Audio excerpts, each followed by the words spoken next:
O Pepe, são 5 horas da manhã. Bom tom, quem escolheu bem. Muito legal.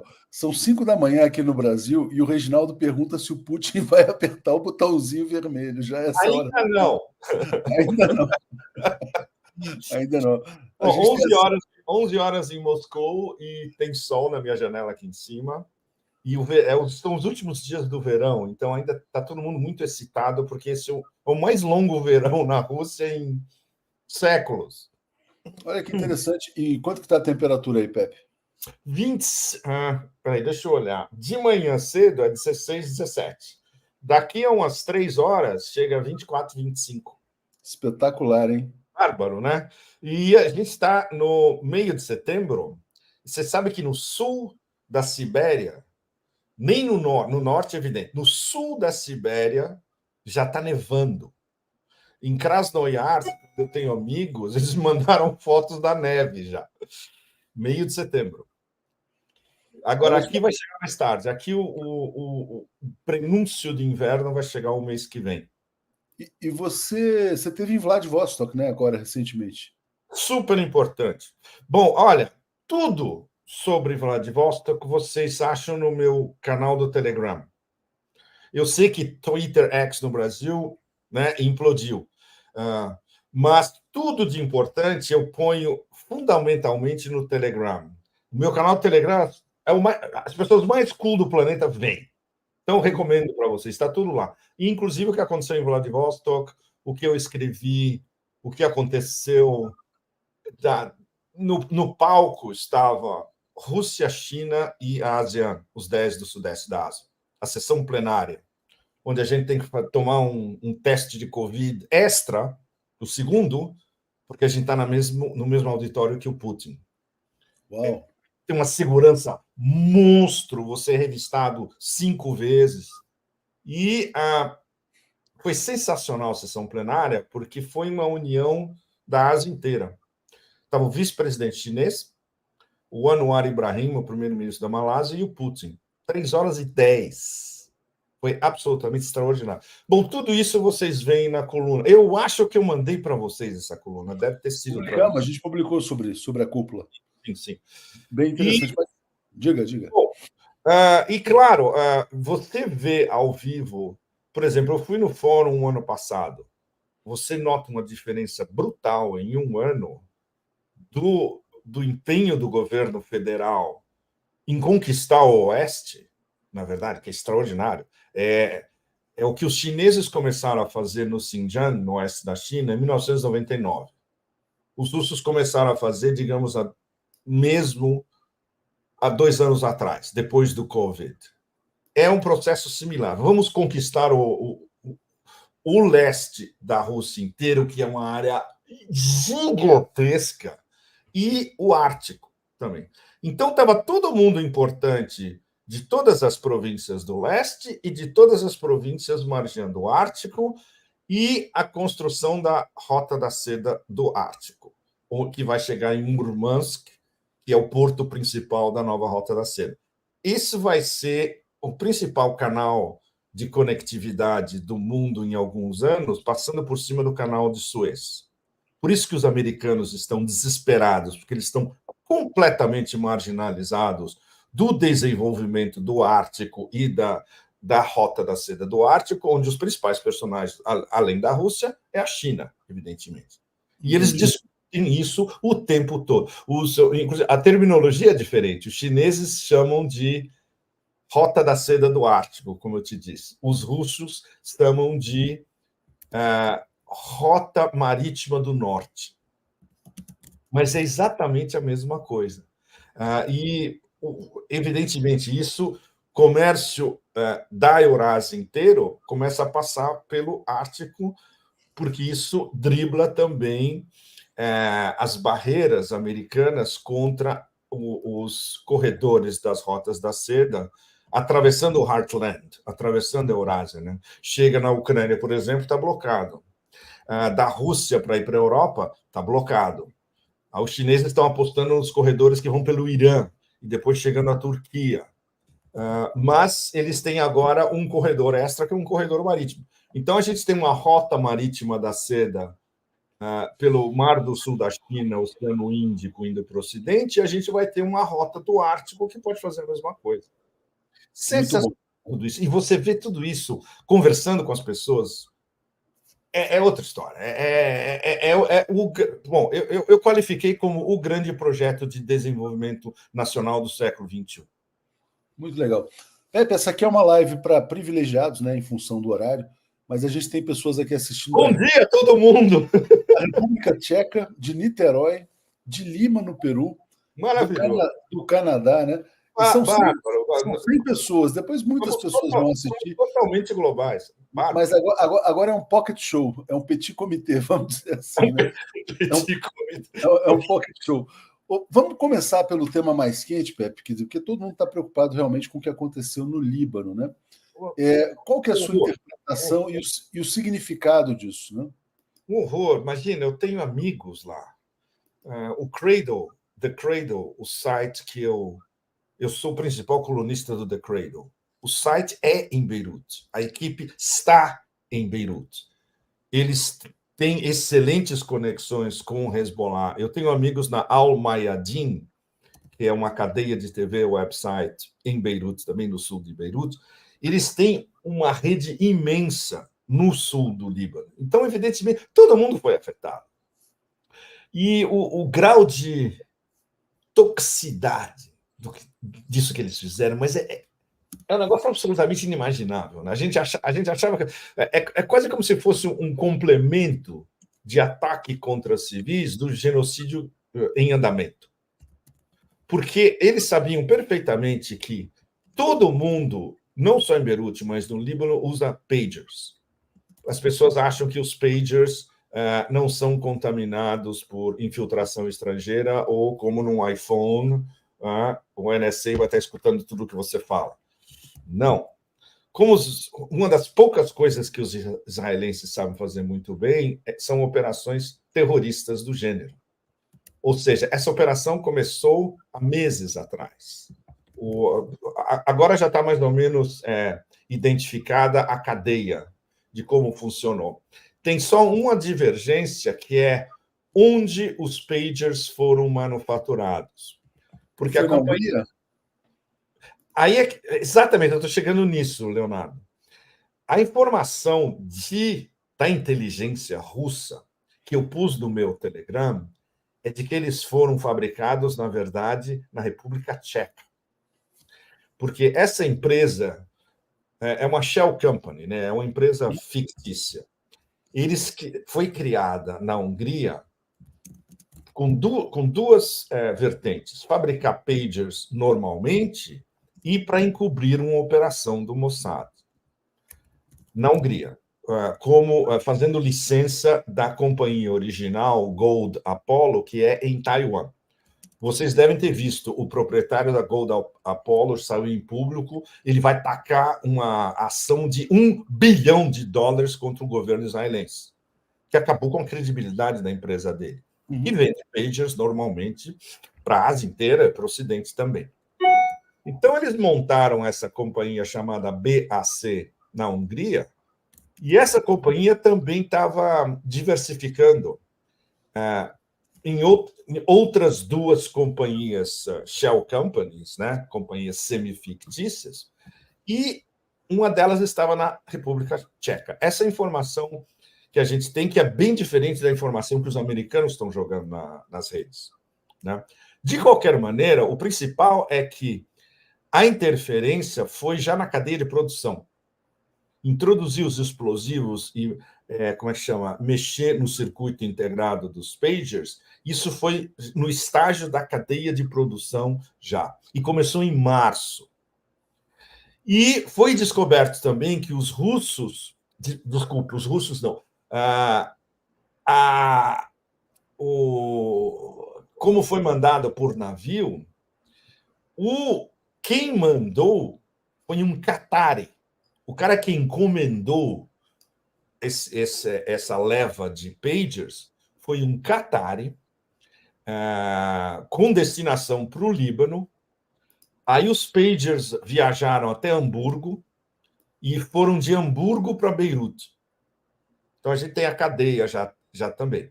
E chegaram já há algum tempo, estão lá há algum tempo. E com dispositivos de serem acessados à distância. Por exemplo, muita gente em Beirute falou que um pouco antes de detonar, tipo, acho que uns 15, 20 segundos, eles começaram a esquentar completamente, de uma maneira completamente maluca. Ao mesmo tempo, vinham mensagens em árabe, olha que loucura, vinham mensagens em árabe dizendo para você colocar o pager perto de você ou perto do seu ouvido, etc. E tal. Então, muita gente... Que crueldade, hein? Não, mas é de uma crueldade absurda. E muita gente, evidentemente, desconfiou e jogou o pager do outro lado da sala. Aí não aconteceu nada para essas pessoas. Mas muita gente caiu nesse aviso. O pager emitiu um sinal durante 15, 20 segundos, vinha essa mensagem e aí ele explodia. E o mais demente da história toda é que isso não é só Hezbollah que usa pagers.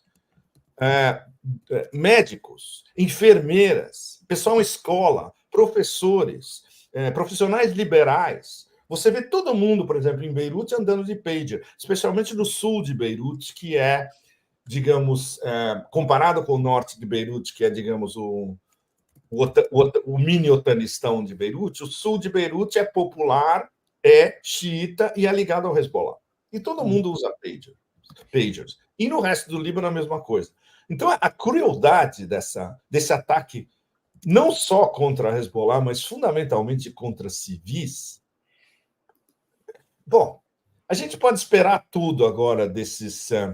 eu os classifico como talmúdicos psicopatológicos genocidas. Você acha que é comparável, Pepe, ao 11 de setembro, no sentido de introduzir novas armas letais nas ações terroristas? Não só isso, Leonardo, mas agora todos nós somos vítimas. Isso, por exemplo, destrói totalmente essa estupidez em qualquer aeroporto do mundo a qual todos nós somos submetidos o tempo todo. Agora, qualquer iPhone, por exemplo, pode ser uma bomba. Qualquer laptop pode ser uma bomba a partir de agora. Os israelenses acabaram de introduzir no planeta inteiro a paranoia total das pessoas agora. O meu dispositivo, qualquer coisa, isso aqui é seguro ou é uma bomba que está esperando um sinal? Aliás, Pepe, se essa live explodir aqui, foi muito bom te conhecer, tá? Foi um prazer. Exatamente. Se nossa live explodir, tchau, moçada. Valeu. Moçada, não foi Mossad que ele falou, não, tá? Só para fazer uma coisa aqui. Olha, mas isso leva a demência, não só dessa nova realidade digital controlada por pouquíssimos atores, com a cultura de cancelamento digital no planeta inteiro. E agora uma paranoia digital no planeta inteiro de que ninguém mais pode ter absoluta certeza de que o que você está usando é seguro. É alucinante. Bom, e entre outras coisas, esses imbecis destruíram a indústria de pagers, portáteis, mobile phones, seja o que for, do Ocidente. Ninguém vai acreditar mais. Porque, na verdade, todas as marcas... Se eu pegar vai ter um boom global ainda mais... Bom, por exemplo, na Ásia inteira, todo mundo tem Xiaomi, etc., fora a Huawei, porque a Huawei está mais ou menos circunscrita à China, porque eles estão usando o Harmony o sistema operativo Harmony, e só funciona na China. Então, vai sair um Huawei novo agora, triplo, por exemplo, mas ele só vai estar à venda na China. Mas as outras marcas, nossa, elas estão explodindo na Ásia inteira, na Rússia também, na Turquia e breve no Ocidente inteiro também, porque não tem backdoor, não tem a passagem por trás, que tem, por exemplo, nos iPhones e qualquer produto ocidental. Muitas pessoas não sabem, né, Pepe? Mas assim, quer dizer, se você parar para pensar, vários produtos eletrônicos, qualquer marca, você tem empresas terceirizadas que produzem, que montam e depois só põem a caixinha. Foi exatamente né? Imagina o caso, agora. Né? Isso daí foi subcontratado 2 vezes, no fundo.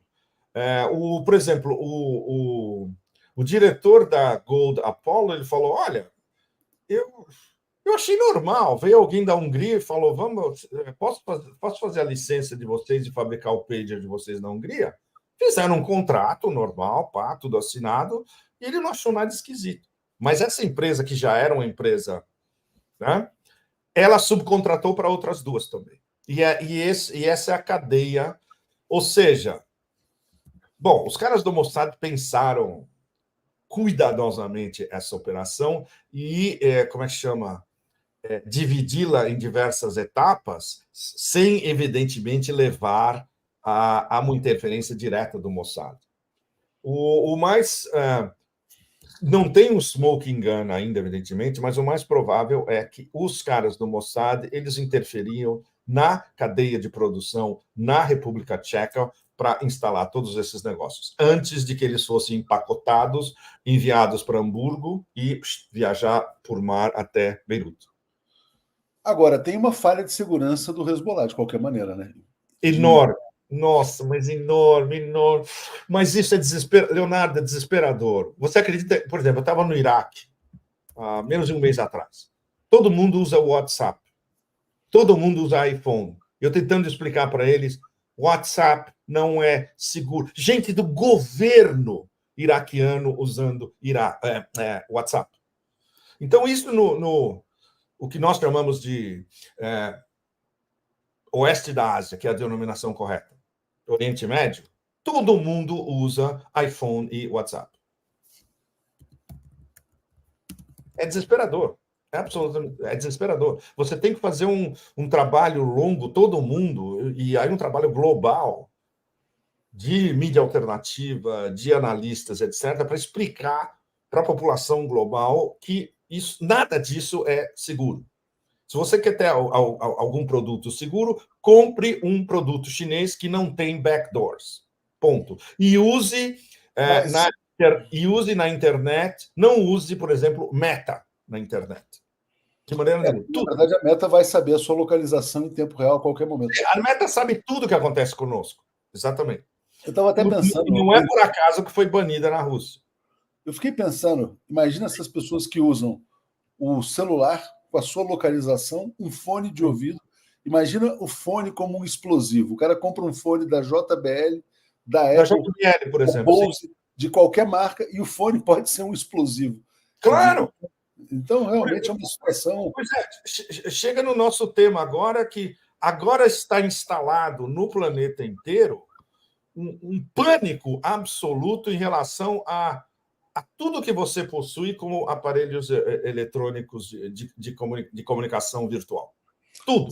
Sem falar geladeira, televisão, automóvel, tudo isso está conectado com a internet das coisas também, né? Com a internet das coisas. E aí é que está, né, Leonardo? Vai ter uma discussão de fundo sobre quem está se aproveitando da internet das coisas para avançar uma agenda terrorista? Não vai ter. Porque isso é contra o interesse dos grandes grupos no Ocidente e é contra o interesse fundamental do tema que eu estou focalizando nas últimas semanas, especialmente, que é a estratégia do Ocidente agora contra não só a Rússia, mas contra a Rússia, contra a China, contra os BRICS a longo prazo, é uma guerra do terror. Era uma guerra contra o terror, segundo a denominação original. No próprio dia 11 de setembro, a Guerra do Terror surgiu às 11 horas da noite, no dia 11 de setembro de 2001, depois do atentado. Foi como o Pentágono qualificou o que vem daqui para frente. George Bush Jr. falou pela primeira vez de guerra contra o terror. A primeira denominação que veio para o Pentágono era a longa guerra, mas isso não vende muito bem, porque, basicamente, toda a arquitetura da guerra contra o terror original era contra o Islã, era contra terras do Islã, era contra tudo, Afeganistão, Iraque, Síria, Líbia, chegando ao grande prêmio que seria a destruição do Irã, e que ia passar pela Síria até que a Rússia interveio em 2015 e cortou essa história. Então, o que aconteceu nas primeiras 2 décadas desse milênio tudo estava condicionado por esse novo paradigma que era a guerra contra o terror. E agora, com o eixo da resistência, mesmo com essas falhas de segurança gigantescas como essa do Hezbollah, o eixo da resistência é um contrapoder. E o eixo da resistência está lutando contra uma guerra do terror. E é uma guerra do terror que, em Gaza e no oeste da Ásia, é o Estado de Israel, e na Ucrânia é o governo em Kiev, do cocainômano, totalmente apoiado pelo otanistão inteiro. Então, são as duas... E, na verdade, tudo se conecta, né? Porque talvez, vamos dizer assim, o terror que disparou a guerra ao terror é o mesmo ator de 2001, né? O ator de 2001 pode ser o mesmo ator de 2024. Bom, eu estou começando a entrar mais fundo nessa história, finalmente. Como eu não tenho nada a perder, o que eles vão fazer? Eles vão explodir meu iPhone? Pois é, o seu Xiaomi, né, Pepe? Eu não tenho o menor problema. Bom, e como todos nós somos alvos, especialmente nós de mídia independente, todos nós. Bom, na minha coluna do Cradle em Beirute, na semana passada, eu faço essa ligação que eu estava conversando com você e com a nossa audiência agora, direta, de como a guerra contra o terror, como foi qualificada pelo Império no começo do milênio, agora é uma guerra do terror, porque eles não têm outra ferramenta e um plano B para ir contra quem os está confrontando diretamente. Então, especialmente Rússia, Irã, Hezbollah, o eixo da resistência, e breve, Leonardo, China, porque o grande alvo deles é a China. Não começou ainda a guerra pesada contra a China. Então, mas isso está transmitindo uma mensagem poderosa, que é o seguinte, quer dizer, olha, não existe ordem internacional, não existe lei internacional, existe quem é capaz de desenvolver a máquina mais potente de matar pessoas, né? Sim. E acho que Israel talvez passou para o mundo essa mensagem, ninguém mata tão bem quanto nós, né? Bom, eles são especialistas em matar inocentes, né? Não, mas então, e aí nesse sentido, qual que vai ser o impacto? O Hezbollah vai continuar alinhado ao Hamas, não vai? Porque agora qualquer pessoa pode ser assassinada em qualquer lugar do mundo, essa é a nova ordem mundial. O terror imperial pode matar qualquer pessoa em qualquer lugar. O terror imperial pode matar qualquer um em qualquer lugar do mundo e usando um sistema extremamente rudimentar, né? Que é explodir pager ou as consequências, só para não perder esse ponto, Pepe. Diga. Mesmo que você falou da cadeia de suprimento, né? Mas muitas pessoas especularam das baterias que podem superaquecer.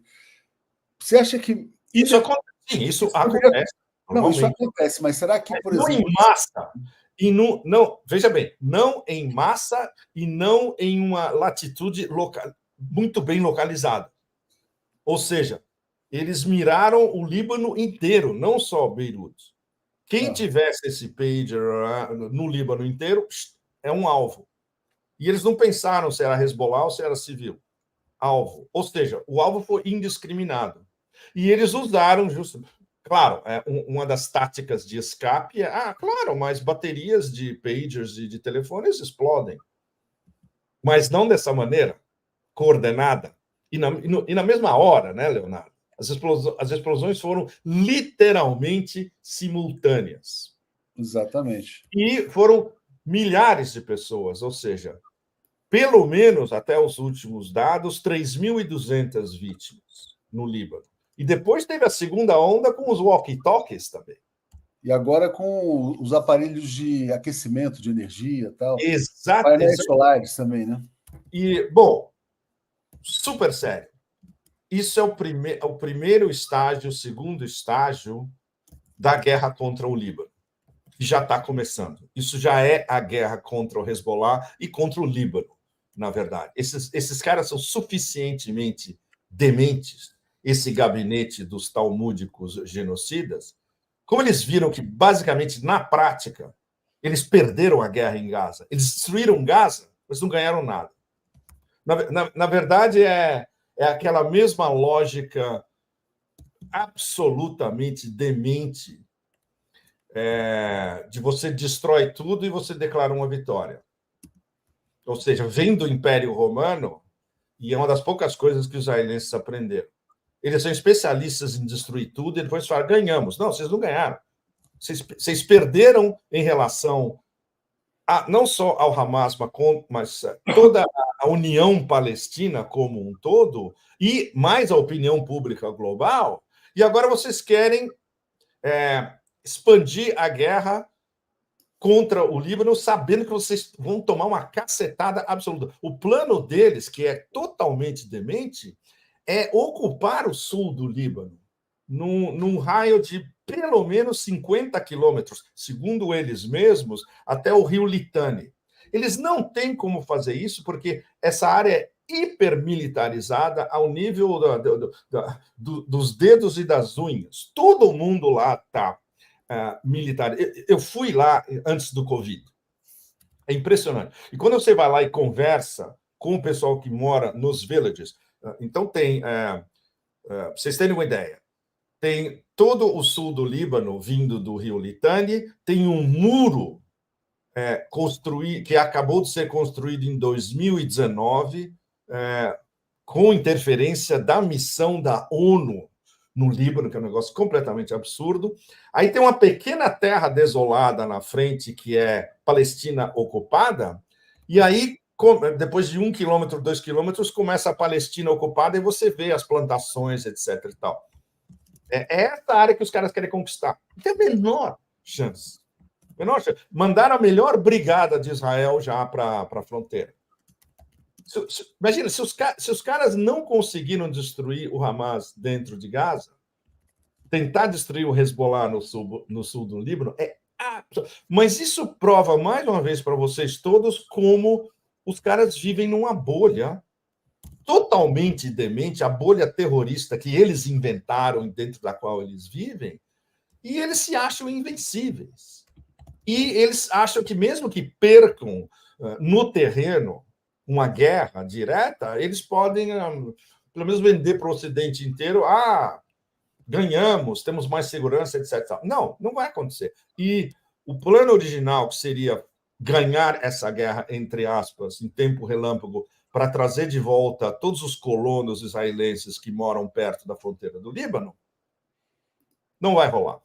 Mas não vai rolar mesmo. E mesmo assim, eles estão começando uma guerra agora, enquanto a gente está conversando. Não, então, Pepe, tinha um comentário aqui, olha, qual que é o objetivo de matar? Mostrar a superioridade? Não é exatamente isso, para a gente voltar às consequências? Será que o mundo inteiro agora não vai ficar amedrontado diante dessa superioridade israelense na arte de matar e de assassinar?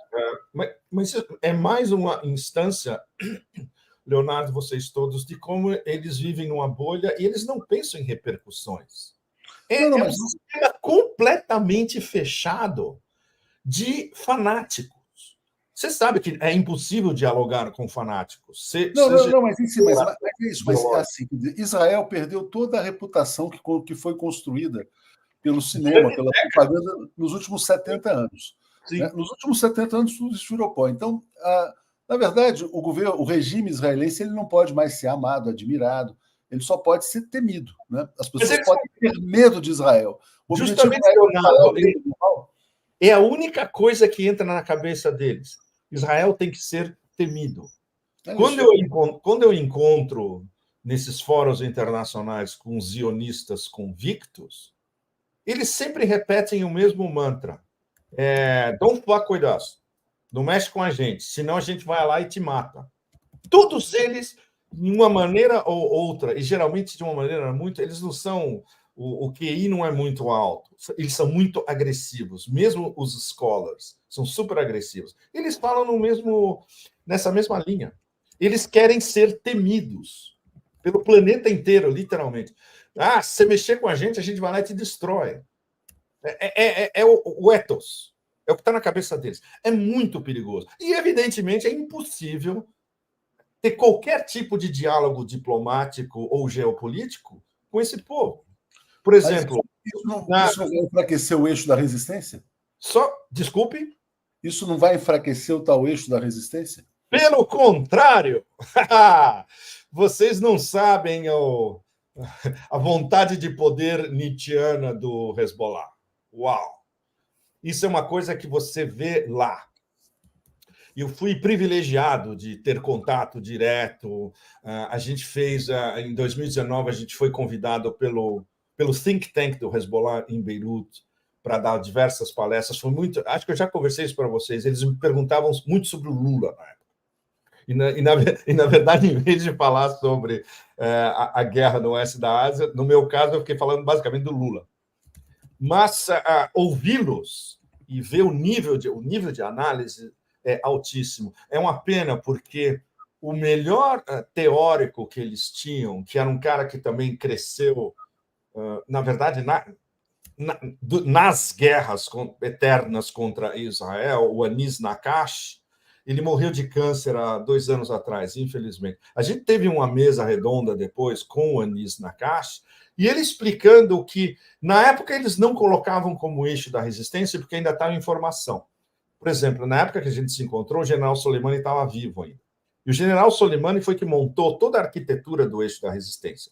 Foi ele que, como comandante da Quds Force, dos guardas revolucionários iranianos, ele fez um tour de anos pelo eixo da resistência, falando com as principais facções em Gaza, falando com Hezbollah em detalhes, com milícias na Síria. Por exemplo, a gente conheceu comandantes sírios que trabalharam sob as ordens do Soleimani, e os elogios eram, uau, gênio. E ele era um gênio militar e era um gênio estratégico.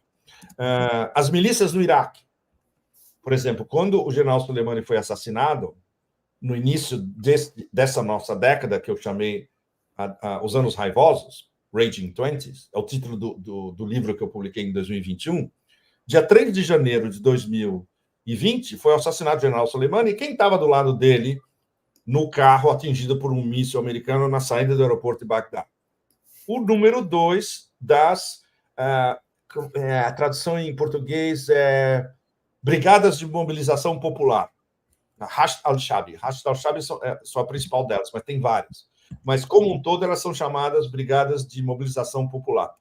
Quem organizou esse conceito foi o Soleimani, junto com esse Mohandes, que foi assassinado junto com ele. E quem criou as brigadas foi um decreto, uma fátua, do Ayatollah Sistani, o principal líder espiritual xiita do Iraque. Então, a defesa do Iraque contra o terrorismo, já um prenúncio do eixo da resistência, veio do clérigo mais importante xiita do Iraque, o Ayatollah Sistani. E o general Soleimani era o grande arquiteto, respeitadíssimo pelo líder do Irã, Ayatollah Khamenei, respeitadíssimo pelo Nasrallah do Hezbollah. Eles me disseram que, quando estavam na mesma sala, Soleimani e o Nasrallah deferia tudo para o Soleimani, como o sábio. Imagina, o Nasrallah ele é o top do top da liderança xiita do eixo da resistência. E ele considerava o Soleimani que estava acima de tudo que ele sabia. Entende? Então, essa coordenação do eixo da resistência, elaborada durante anos, ela foi elaborada para durar anos. É uma maneira de responder indiretamente à sua pergunta, Leonardo. Isso não vai enfraquecê-los, vai torná-los ainda mais fortes. Voltando ao Nietzsche, né? Tudo que não me mata me deixa ainda mais forte. É uma vontade de poder nietzschiana deles. É muito impressionante. É a defesa do território, uma defesa religiosa, evidentemente, xiita, uma defesa de valores do Islã. Para dar um exemplo prático para vocês todos, o primeiro-ministro do Iêmen, em Sanaa, ele justifica a estratégia Houthi de atacar os navios no Mar Vermelho que estão indo para Israel como um apoio e uma defesa do nosso povo, nosso entre aspas, ou seja, ele vê Gaza como o nosso povo e o nosso povo do Islã como um todo. Agora, tudo isso que eu estou conversando para vocês é impossível de explicar para as elites do Ocidente, evidentemente. É incompreensível culturalmente, é incompreensível filosoficamente e é incompreensível em termos humanos também. Isso se conecta, Pepe, isso que aconteceu, por exemplo, com com a eleição americana, eu quero trazer um ponto, e com, na verdade, o comportamento das elites ocidentais. Né? O J.D. Vance foi escolhido para ser vice do Trump e ele tem conexões diretas com o Peter Thiel. Ele é uma invenção do Peter Thiel, né, Leonardo? E o Peter Thiel, que é um dos melhores amigos do Glenn Greenwald, é um dos maiores financiadores de novas armas letais de assassinatos precisos. Né? Assassinatos precisos. É o programa de inteligência artificial Lavender, que os israelenses usam para assassinatos, como é que chama? Mirados, né? Especialmente em Gaza, foi desenvolvido pela Palantir, a empresa do Peter Thiel. Isso já dá a história toda para vocês. Peter Thiel está diretamente ligado ao projeto zionismo, matando a esmo quem eles acham que podem matar. Então, os Estados Unidos, o Otanistão, o Ocidente, eles devem estar comemorando, né, o que Israel fez no Líbano, imagino. Mas é evidente. É só você ver o teor das manchetes da imprensa ocidental.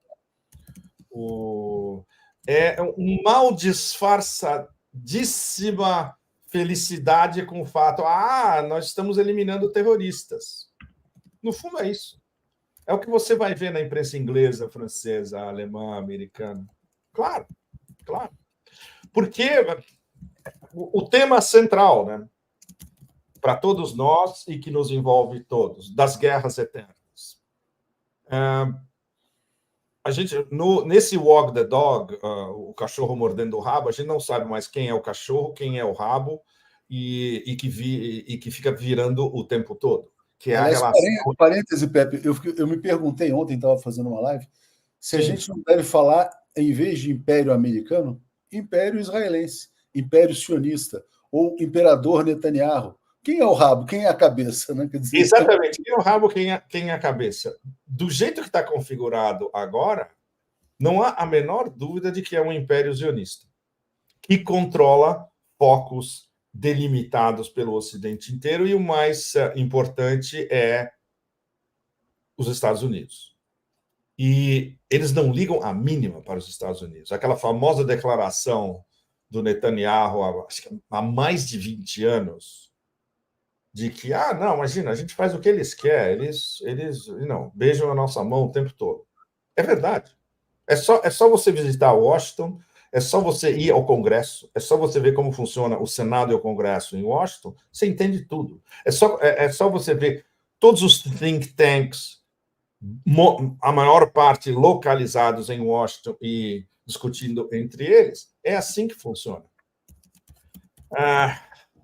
Do ponto de vista, eu entendo perfeitamente a motivação de patriotas americanos. Quando eu digo patriotas, irrespectivos ideologicamente. Não tem nada a ver com bipartidarismo. Tem a ver com quem defende um possível sonho americano ainda possível de um país livre e que não tenta impor a sua visão geopolítica e geoeconômica sobre o planeta inteiro. Tem muita gente nos Estados Unidos que pensa assim. São independentes, são os famosos eleitores independentes dos Estados Unidos. Eles pensam assim. E é gente normal, não são guerreiros de cadeiras em ar-condicionado. Não. Eles não têm nada a ver com a cabeça dos neocons, que é a cabeça que dirige esses silos principais de informação nos Estados Unidos. E quando você vê, por exemplo, que isso não tem nada a ver com bipartidarismo, Obama, quando ele era presidente, ele andava com os livros do Robert Kagan embaixo do braço e recomendava para todo mundo. Robert Kagan é um dos principais ideólogos neocons e ciocons e que já estava pregando um Pearl Harbor para virar o Oriente Médio de ponta cabeça antes do 11 de setembro. Ou seja, não tem nada a ver com bipartidarismo. Uma coincidência, né, Pepe? Uma coincidência, vamos dizer assim. Exatamente, é uma coincidência. Isso tem a ver com a maneira como todo o que a gente chama de neocons straussianos, né? Os herdeiros do Leo Strauss, do tempo da Universidade de Chicago. Como esses caras foram suficientemente capazes, dominando o sistema de produção intelectual, think tanks, editoras, a grande mídia, etc., especialmente New York Times, Washington Post, como eles dominaram as cabeças em todo esse sistema e como eles chegaram, especialmente depois do 11 de setembro, eles chegaram ao poder com a capacidade de fazer o que eles quisessem. Ou seja, o governo americano durante a era Bush Jr. é o que a gente chama de regime Cheney, porque era o Dick Cheney que controlava tudo e toda a política externa americana, e essa era a política externa dos neocons. E não vai ser muito difícil virar isso de ponta cabeça. O Trump, à maneira dele, tentou, mas o Trump não conhecia Washington, não tinha relacionamento. Se você não sabe como funciona o Washington, os caras te esmagam. Foi o que aconteceu com ele. À parte qualquer outra derivação ideológica de Trump. Eu estou falando que ele tentou. E logo no início os caras fecharam o cerco e falaram, não, vai ter que ser do jeito que a gente faz. E isso explica, entre outras coisas, o assassinato do general Soleimani. Trump nem sabia quem era o general Soleimani. Os neocons falaram, esse cara é super perigoso, tem que ir lá e matar. Foi o que aconteceu.